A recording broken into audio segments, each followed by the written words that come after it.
आज हम क्लास 10 में चैप्टर ब्रीथ और प्रश्नावली 10.2 का क्वेश्चन नंबर हम 1 पढ़ेंगे। क्वेश्चन नंबर 1 है। प्रश्न नंबर क्या कहता है, देखिए। कहता है कि एक बिंदु Q से एक वृत्त पर स्पर्श रेखा की लंबाई 24 cm है तथा Q की केंद्र से दूरी 25 cm है। वृत्त की त्रिज्या है A है 7 cm, B है 12 cm, C है 15 cm और D है 24.5 cm। इसको हल करके ही हम पता कर सकते हैं कि इसमें से ऑप्शन कौन सा सही है। ठीक है ना। तो चलिए इसको हम हल कर लेते हैं। बहुत ही आसान क्वेश्चन है, शुरू से अंत तक बने रहिए। ठीक है ना। देखिए कहता है कि एक बिंदु Q से एक वृत्त पर स्पर्श रेखा, ठीक है। तो चलिए वृत्त छाप लेते हैं। ये वृत्त है, ठीक है। ये वृत्त हो गया। कहता है कि बिंदु Q से एक वृत्त पर स्पर्श रेखा है ना। तो स्पर्श रेखा मतलब देखिए इसको हम Q मान लेते हैं। ये बिंदु Q है। एक स्पर्श रेखा ले लीजिए। अच्छा, स्पर्श रेखा किधर से ले सकते हैं ना, ठीक है। तो स्पर्श रेखा मान के लिए इस बिंदु से इसको हम स्पर्श रेखा ले लिए। ये क्या हुआ, ये स्पर्श रेखा है। स्पर्श रेखा की लंबाई कितना दे रखा है, 24 cm।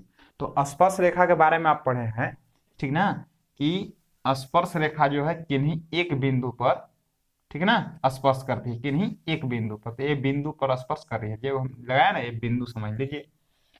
तथा Q की केंद्र से दूरी, अच्छा Q ये वाला है। अब केंद्र कहाँ होता है, ये देखिए। इस केंद्र का मतलब है कि इस केंद्र से ही घुमाया गया है वृत्त, ठीक ना। यानी इस केंद्र बिंदु से ये जो परिधि है समान दूरी पर रहती है, ठीक है। यानी कहने का मतलब है कि हम किधरों से अगर इसको सटा दे परिधि में, ठीक है ना, केंद्र से, तो क्या होगा, ये सब त्रिज्या बन जाते हैं और सबका दूरी कितना होता है, बराबर होती है। ठीक है, बात समझ में आ गया। Q की केंद्र से दूरी, Q की केंद्र ये वाला है। केंद्र को हम चलिए O मान लेते हैं, ठीक है ना। इसमें तो दिया नहीं है कि केंद्र कौन सा है, लेकिन हम O मान लिए केंद्र को। और कहता है कि इसकी जो दूरी है, ठीक ना, इसको हम इस प्रकार से मिला देंगे। ये मिल गया, ठीक है ना। यानी केंद्र बिंदु हो गया, एक Q की दूरी हो गया, यानी केंद्र बिंदु से Q को हम मिला दिए, ठीक है। इसका दूरी कितना दे रखा है, 25 cm। समझ में आ गया होगा, ठीक ना। क्योंकि देखिए कहता था क्यू की केंद्र से दूरी, तो केंद्र ये वाला है, केंद्र से दूरी कितना है, 25 cm, मिला दिए। अब कहता है कि वृत्त की त्रिज्या क्या है ना। तो वृत्त की त्रिज्या क्या होता है, जानते हैं कि देखिए ये केंद्र बिंदु है, वृत्त का केंद्र है, और केंद्र से हम किधर भी अगर मिला देंगे तो क्या वृत्त की त्रिज्या भी रहती है। लेकिन स्पर्श रेखा का जो बिंदु है इससे हम मिला देंगे, ये इससे हम इसको मिला दिए, ठीक ना। ये हो गया आपका वृत्त की त्रिज्या हो गया, ठीक है। अच्छा, जानते होंगे कि वृत्त की जो त्रिज्या होता है, ठीक ना, यानी केंद्र से स्पर्श बिंदु को अगर हम मिला देंगे, ठीक ना, और जो ये बिंदु होता है ये कितना डिग्री का कोण बन जाएगा इस जगह पर, 90 डिग्री का कोण बनता है ना, याद रखना है आपको। ये 90 डिग्री का एक कोण बन जाता है। जो स्पर्श जो बिंदु होता है ना, और केंद्र से जो मिलता है वो पॉइंट पर 90 डिग्री एक कोण बन जाता है। तो यही आपको ज्ञात करना है, क्या है, वृत्त की त्रिज्या ज्ञात करना है, ठीक है। तो देखिए 90 डिग्री के सामने वाले जो भुजा होते हैं उसको हम कर्ण बोलते हैं ना, इसको हाइपोटेनस बोलते हैं, ठीक है।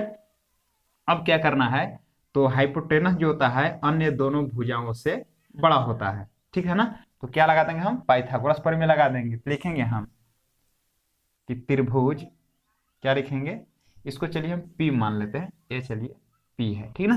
तो त्रिभुज OPQ में, OPQ में, ठीक है ना।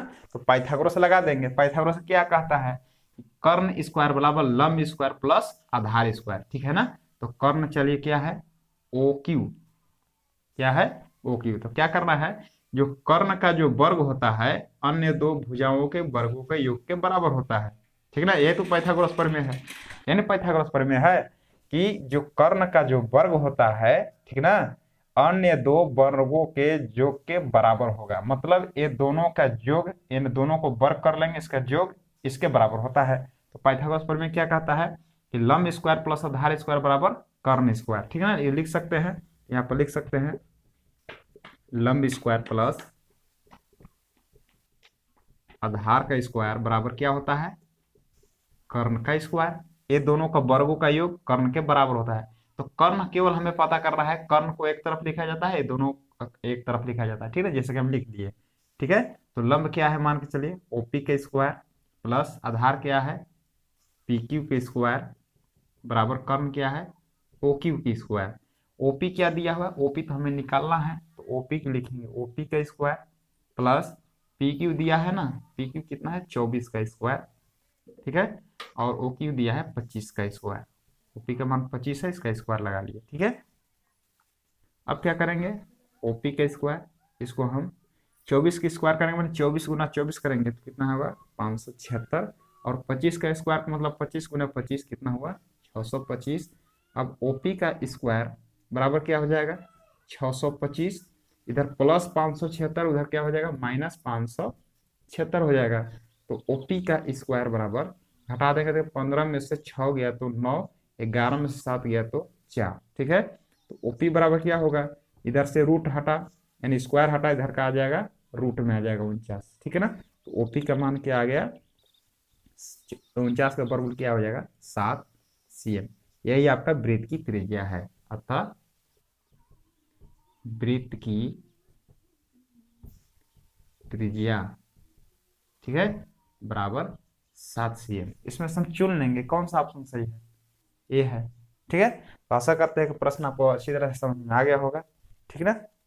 हम फिर से अगले वीडियो में मिलेंगे। धन्यवाद।